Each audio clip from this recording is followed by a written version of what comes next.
আওয়ামী লীগ নাকি শেষ করে দেবে। তার একজন দেখলাম সমন্বয়ক আর শিবিরের একজনে বলল আওয়ামী লীগের নাম নিশানা থাকবে না। খুব ভালো কথা, আমরাও দেখতে চাই কত ধানে কত চাল। দেশটাকে তো ধ্বংস করেছে, যাদেরকে আমরা পরাজিত করেছি, যারা এদেশের মা বোনদের ইজ্জত লুটেছে, দিনের পর দিন পাশবিক অত্যাচার করেছে, গণহত্যা চালিয়েছে, অগ্নিসন্ত্রাস করেছে, আজকে তারা ক্ষমতায়। এর থেকে দুর্ভাগ্যের আর কি হতে পারে? আর সেটাও চক্রান্ত করে দেশ বিক্রির নামে। আজকে আওয়ামী লীগের নেতা কর্মীদের তারা শেষ করে দেওয়ার জন্য নেমেছে। আমার মনে হয় এইভাবে আর সহ্য করা যাবে না। হ্যাঁ, আমার নামে সাজাদো নাটক করেছে একখানা, ক্যাঙ্গারু কোর্ট। কি সাক্ষী হলো না হলো তার কিছু নাই, অমনি মৃত্যুদণ্ড দিয়ে দিয়েছে। তারা ভেবেছে কি মৃত্যুদণ্ড দিলেই একেবারে আমরা ভয় কাতর হয়ে পড়বো? না, বরং ভালোই করেছে।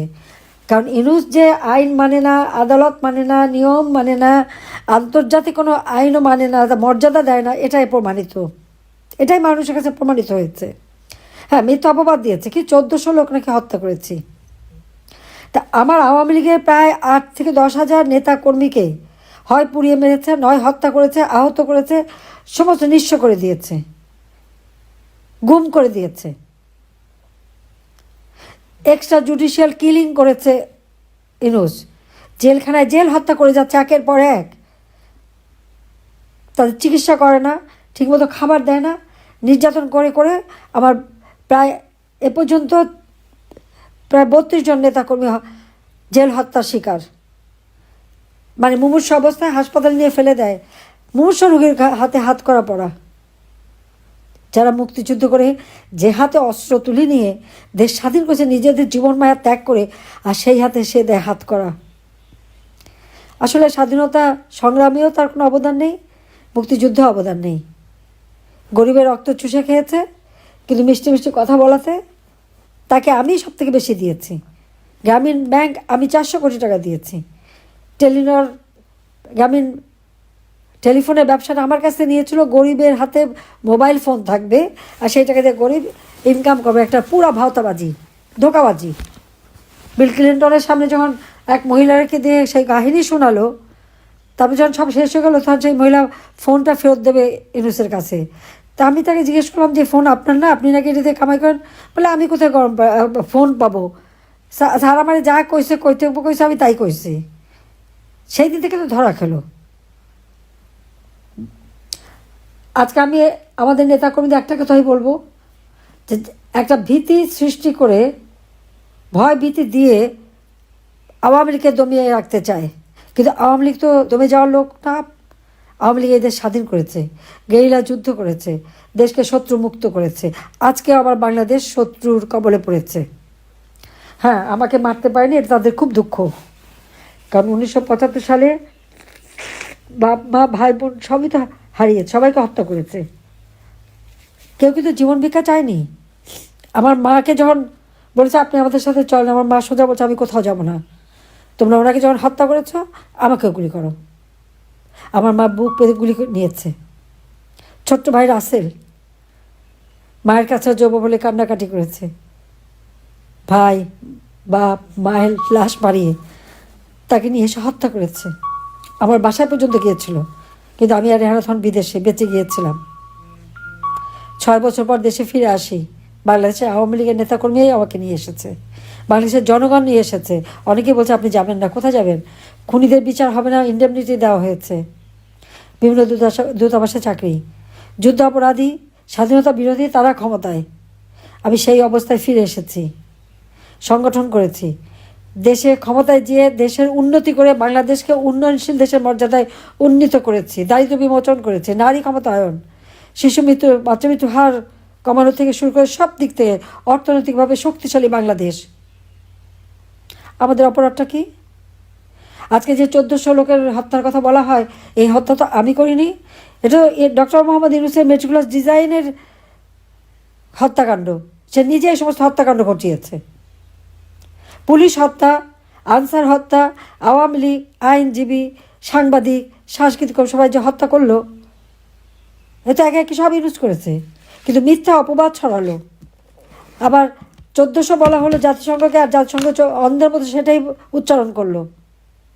কিন্তু সাহায্য শহীদ পরিবার হিসেবে দিল মাত্র 600 জন। আবার তার ভিতরে দেখা গেল 52 জনই অন্য কারণে মৃত্যু, শহীদ হয়নি। 18 জন ফেরত আসো তাজা জীবন্ত, এখন আরও কয়েকজন আছে বয়স চোটে কথা বলে না, কথা বলে যদি আবার সত্যি মেরে ফেলে। এই যে ধোঁকাবাজি ভাওতাবাজি দেওয়া, আর আমাদের নামে বলে বেড়ায় আমরা নাকি সব হত্যাকাণ্ড করেছি, মানবতা বিরোধী। আমি কেন মানবতা বিরোধী কাজ করব? এই যারা আহত চট্টগ্রামে সেই ছাদে থেকে রক কেটে ফেলে দিল শিবির, তারপরে যাদের গুলি লেগেছে, প্রত্যেকের চিকিৎসা আমি যতদিন ছিলাম সমস্ত চিকিৎসা বিনা পয়সায় করেছি, প্রত্যেকটা আহত যারা। এবং আমি জুডিশিয়াল ইনকোয়ারি কমিশন গঠন করে দিলাম, কারণ যারা প্রায় 34 জনের মতো যখন মারা গেছে তাদেরকে গণভবনে নিয়ে এসে তাদেরকে সান্ত্বনা দেওয়া, আর্থিক সহায়তা দিয়ে সাথে সাথে আমি ইনকোয়ারি কমিশন গঠন করে দিলাম। সেটাকে ইউনুস কাজ করতে দেয়নি, তদন্ত করতে দেয়নি এখনও। আমাকে মৃত্যুদণ্ড দেওয়ার আগে আমি বলবো যে আমি হত্যা করেছি কিনা সেটা আগে যাচাই করা। প্রত্যেকটা লাশ তুলে বিদেশ থেকে ফরেন্সিক এনে ফরেন্সিক করা হোক, পোস্টমর্টম করা হোক এবং বের করা হোক কীভাবে কে মারা গেছে। দেবে না করতে, তার কারণ হত্যাকাণ্ড তারাই ঘটিয়েছে। আমার উপর যে দোষ দিয়েছে আজকে ডিএমপি কমিশনার, সে বলে আগুন লাগালে কি ককটেল মারলে সরাসরি গুলি, এটা নাকি আইনে আছে। তাহলে আমার অপরাধটা কি? আমি জিজ্ঞেস করি আপনাদের মাধ্যমে, মিটিংয়ের মাধ্যমে সারা বিশ্বকে জিজ্ঞাসা করি, যেখানে আইনে আছে পুলিশ তার ইচ্ছে মতো করতে পারে, পুলিশকে পা বেঁধে ঝুলাচ্ছে, মারার জন্য মারছে, সেখানে পুলিশ যদি গুলি করে সেটা কি তার অপরাধ? দেশের সম্পদ ধ্বংস করতেছে, মানুষকে হত্যা করছে, সেটা যদি সেনাবাহিনী ঠেকায় সেটা কি তাদের অপরাধ? আজকে সেনাবাহিনী অফিসারদের, পুলিশের অফিসার, পুলিশের সৈনিক আর আমাদের নেতাকর্মী প্রত্যেকের বিরুদ্ধে মামলা। তাহলে এই মামলা তো ইউনূসের বিরুদ্ধে হবে, তার ওই উপদেষ্টা, স্বরাষ্ট্র উপদেষ্টা এবং তার যত উপদেষ্টা তাদের বিরুদ্ধে হবে। আর দুর্নীতির মামলা, ইউনূসের থেকে বড় দুর্নীতিবাজ বাংলাদেশে কে আছে? যার 6,000 টাকা বেতনের থেকে 5,000 কোটি টাকার ফিক্সড ডিপোজিট, লেবারের টাকা মেরে যার সাজা, সে আবার আমাদের বিরুদ্ধে দুর্নীতি। কী হয়েছে? 10 কাঠা করে জমি কিনেছি, ভীষণ অন্যায় করে ফেলেছি। বঙ্গবন্ধু পরিবার আমাদের কিছু পাওয়ার ক্ষমতা নাই, আমরা তো নগদ টাকা দিয়ে কেনা, 10 কাঠা করে জমি। আর ইনুস যে 4,080 কাঠা জমি পূর্বাচলে, সেটা তো তদন্ত করতে হবে যে এই টাকা কোথা থেকে পেল, কীভাবে এই জমি কিনে নিসর্গ করলো। সেখানে আবার মানে মনোরঞ্জনের জন্য যেয়ে থাকেন। কক্সবাজার নিসর্গ নামে আরেকটি রিসোর্ট, উত্তরাতে 300 কাঠা জমি, চট্টগ্রামে 87 কাঠা জমি আনন্দ স্কুল করবে বলে নিয়ে সেটাও করেনি। সারা বাংলাদেশে গ্রামীণের নামের জমি নিয়ে সেগুলো আবার এখন বিক্রি করে দিচ্ছে। অনেক ইন্ডাস্ট্রি আজকে বন্ধ করে দিচ্ছে, কারণ তাদের কাছে টাকা পায়, ট্যাক্স পায়। 38টা ইন্ডাস্ট্রিতে ট্যাক্স দেয়নি বলে মামলা। আজকে আর কিছু না, হত্যা মামলা, সাজানো মামলা দিয়ে মৃত্যুদণ্ড দিয়ে ভেবেছে যে চুপ করে বসে থাকবো, মৃত্যুকে পরোয়া করি না। আল্লাহ জীবন দিয়েছে, আল্লাহই নেবে। আমি তো বাংলাদেশে ফিরে এসেছিলাম, বারবার আমার উপরে আঘাত এসেছে। এই চট্টগ্রামেই তো 24শে জানুয়ারি কীভাবে সরাসরি গুলি করলো, আর সারা বাংলাদেশে লালদিঘি ময়দানে দুইবার গুলি করেছে। বেঁচে তো আছি, এখনও বেঁচে আছি। যত দূরে থাকি হয়তো আল্লাহই বাঁচিয়ে নিয়ে এসেছে। ইনশাআল্লাহ অবশ্যই আমি ফিরে আসব, আর এ সমস্ত অন্যায়ের প্রতিকার হবে। কিন্তু আপনাদেরও রুখে দাঁড়াতে হবে সবাইকে। মামলা হামলা দিয়ে ভয় ভীতি সৃষ্টি করে তারা লুটপাট করে খেতে এসছে। কাজে সেখানে সবাইকে ঐক্যবদ্ধ হতে হবে।